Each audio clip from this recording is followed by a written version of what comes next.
ring is mine.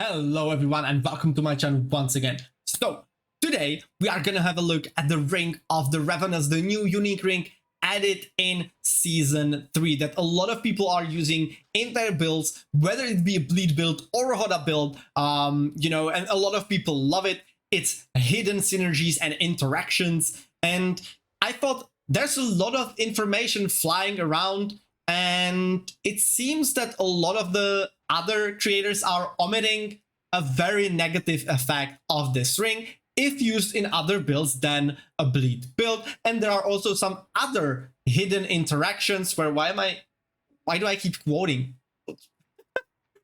It's just hidden interactions, period. Okay, with this ring that no one really talks about or maybe even knows about. So let's have a look at that. Let's start with the basics. Rend Build, Bleed Build. It's mandatory. This ring is so huge for your DPS. There's simply nothing better you can use. It gives us vulnerable damage. That's awesome. That gives us the multiplier in Hemorrhage board. Okay, it gives us ranks of all brawling. That doesn't increase the dot, but it's very good for our charge.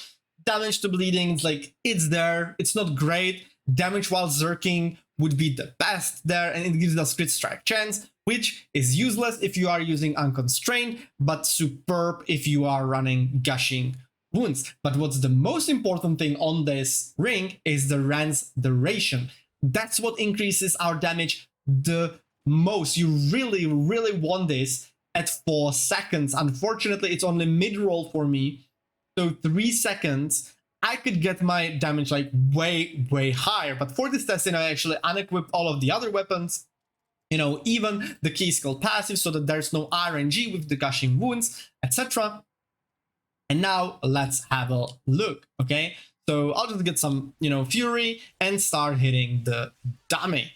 Okay, I will try to keep my tables full up and all the other buffs, you know, like zerking, etc., so that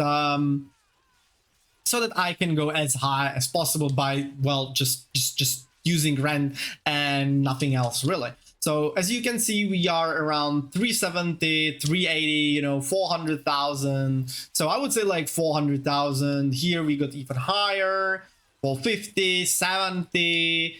We can get up to like 500, okay, with this setup probably. But as you can see now, the average is like 450,000 damage with the ring of the Ravenous. Now let's try and use a normal ring, and not just any ring. Okay, this is a 4/4 best in slot ring with all the multipliers that we need, super high rolls, you know, damage while berserking, which is the best stat for barbarian. I'll tell you one thing: if you see a build not running damage while berserking, just run, because that build is simply bad. Sorry for you know, sorry if it offended anyone, but yeah, damage while zerking is our best stat. It's the best additive stat because we are, you know, zerking pretty much all the time, and it also gives us the multiplicative damage increase thanks to the blood rage node. So the ring I'm gonna be using is extremely good, like extremely good. It's not some random ring that I found on the ground. Now let me start and attack the dummy. I'm gonna do the same, okay? Again, I'm just gonna do my best, you know, to keep my zerking up with the charge and to have the Tibalt's will damage buff up at all times as well. And as you can see, the damage is way lower. We didn't even get to 300,000. So we are losing like 150, you know, or even 200,000 damage. So that's like 40% or 35% damage difference using a normal ring. Because yeah, the Rend's duration does it all. So definitely get this to 4 seconds. So it's mandatory, okay? It's a no-brainer. You will always use it for bleed builds. But what about Hammer of the Ancients, because you will see a lot of people actually using Ring of the Ravenous and even suggesting to use it.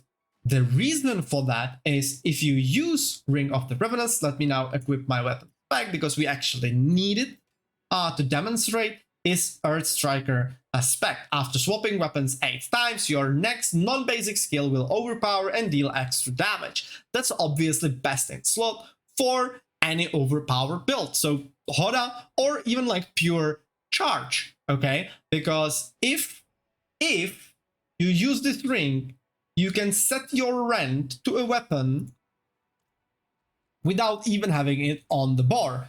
Okay, so I will just use HotA here. And then, okay, my Rend, I will use dual wields. As you can see, it's dual wielding. My HotA obviously is two-handed mace. And then I will set my charge for two-handed sword, okay? So now what's gonna happen is that if I use charge, it will swap to the Rend dual wielding. Okay, I'll show you. I'll just like hit R. I'm two-handed swords now. And this game just trolled me. This game just trolled me. Did I set it properly? So let's hit the dummy, okay? So as you can see, I am now dual wielding. I don't know why I didn't stay dual wielding when I hit the air.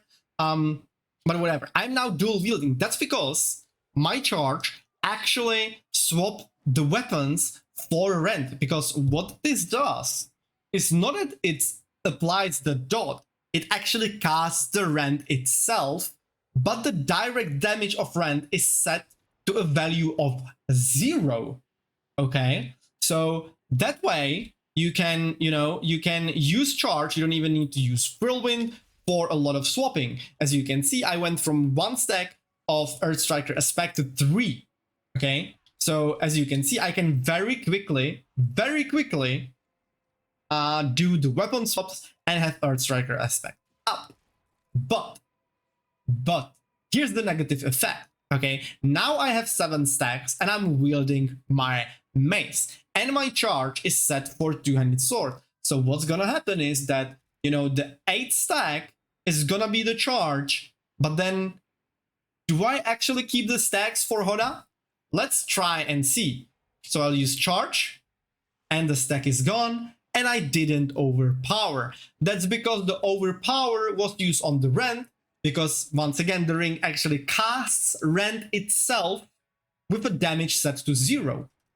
So Earthstriker Aspect was wasted. Now, for a lot of people, using Ring of the Ravenous in any other build than a bleed build will be a huge DPS loss, because you will constantly keep losing your stacks to a Rend that deals 0 damage, and you will have to, go up again in the stacks to actually overpower with your HotA. And HotA is based on overpowering. That's where like all of your damage, or 99% of your damage, comes from, to do like the billions of damage. So losing Earthstriker Aspect is huge. And unless you're a really pro player and you can micromanage the stacks so well that it is always on HotA or even on charge, charge still deals a lot of damage. If you overpower on your charge in like T100 volts, you will instant kill anything. So that's still good. You don't have to necessarily overpower on the HotA. Charge is also good. But will you actually be able to do it? I think that a lot of people, and I'd say the majority of players, are casuals, like 80% at the very least. A lot of people are watching some, content creators and streamers that are like pro players, and they suggest using this ring. But I don't think they should. I don't think they should, because for most people, as I said, this will actually become a disadvantage to a normal ring. Because if you use a normal ring, like this ring doesn't give you any good stat. Well, it gives you the Ranks of Old Brawling, which is good for charge, and the crit strike chance, which is good for any build, But the rest is just not good, okay, for any other build than bleeding. Like, you would do much better with like resource gen or life, because life for HotA not only gives you tankiness, the life also turns into overpower damage, you know, and it actually, like, life gives you more overpower damage than the overpower stat itself. Okay, so there are a lot better stats you can get on your ring, plus you obviously get the aspect as well. You know, so for, as I said, most people, this ring might actually become a hindrance, not an advantage. Now the bleed is cool, so you can proc your DR against bleeding, or use this embowel glyph that reduces or has 10% chance to reduce your cooldowns when you kill bleeding enemy. That's all cool. You know, you can use Ring of the Ravenous to spread the bleeds, but you can just use your, you know, you can just use your two-handed sword technique. If you set your charge to two-handed sword, two-handed swords, then the expertise will cause the damage from your charge to do bleeding damage. So you really do not need and should not ever need Ring of the Ravenous for spreading bleeds, okay, in other builds. So in my opinion, avoid. I mean, the interaction is kind of cool. I have a build that's based on overpower and bleed, and it's super cool. It can do 200 million charge damage and everything exploding left and right with gushing wounds, you know. But even if I don't overpower to get like the extra damage over time effects from gushing wounds, or to make my charge do a lot of damage, it doesn't matter. It's a bleed build. It's something extra. It's something cool to see when you do 200 million damage, but you will still kill everything even if you don't overpower, because whatever doesn't die to charge dies to the damage over time effect that's applied to the enemy with the Rend, because we obviously have, you know, all of the Rend modifiers that we can get. So there, it doesn't matter. Now, the other interaction with Ring of the Ravenous that, like, I have never seen anyone talk about it, and I think it's huge, is that it doesn't actually use the weapons stat for charge. Yes, you heard me. What that means is that here you can see I have flawless technique. Okay, damaging enemies with one-handed weapons increases my crit strike chance. So the obvious choice in my build, you know, using Rend, would be to set my Rend for my grandfather to have the highest damage possible, and then my charge for dual wields, you know, because then if I attack enemies and I hit them in AoE with the charge, it will do the damage with one-handed weapons and give me flawless technique. Does it actually happen? Let's have a look. I didn't get the flawless technique. As you can see, this is carnage. This is the attack speed, okay? This is not the crit strike chance. The reason is that the weapons are changed midway. When you cast the charge, that's when you have the weapon, but when you actually do the damage with charge, you are already using your two-handed sword. So none of the techniques, or none of the expertise, not techniques, none of the expertise or anything, any paragon point, you know, nothing will work, because Rend is the weapon that will be used for the damage of the charge as well. Now, if I, you know, change this to, let's say, bludgeoning weapon, doesn't matter, just any other weapon on my charge, and Rend to, I really need to fix this mouse. My scroll, my wheel is just going up and down, up and down. If I set Rend to my dual wielding weapons, okay, but don't actually use Rend, I will just use charge, so only charge will do damage and apply the Rend. This is what's gonna happen. As you can see, I got 3 stacks of both Carnage and Flawless Technique. That's because I actually did damage with the dual wielded weapons, okay? So this is another hidden interaction, and that's also, like, this way I would like to answer to, you know, my fans or just people asking me on Discord why I do not use Flawless Technique in my current build. This is the reason. I would love to use it. Crit strike chance, 8% crit strike chance. There's nothing better. Like, I really, really want it. I need it. But if I do not use Whirlwind, I cannot proc it.